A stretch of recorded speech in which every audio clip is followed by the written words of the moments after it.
Agi kelingan aku. Nggih nyuwun ngapunten esmosi. Apa? Esmosi. Esmosi iki apa? Nesu, emosi kula. Aku cerewet banget ya. Gek idune muncrat-muncrat. Neng rayu sondol nganggo. Niki mbiyen niki kulino bal-balan soalnya dadi heading. Terus maklutsu Wale maksud lu yen pancen garwani karo Durna.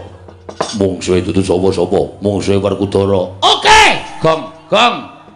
gong sadar gong cerewet menengo wis ben tak niati kabeh niate pancen arep mungsuhi Bagong ora masalah nek sampean belani karo Begawan Durna mboten napa-napa dikira kula wedi karo sampean wis biyen tekan saiki ora arep wedi Bagong karo Werkudara ngerti kaya ngono ta blusuk nang kaleng biyen ndek cilik kowe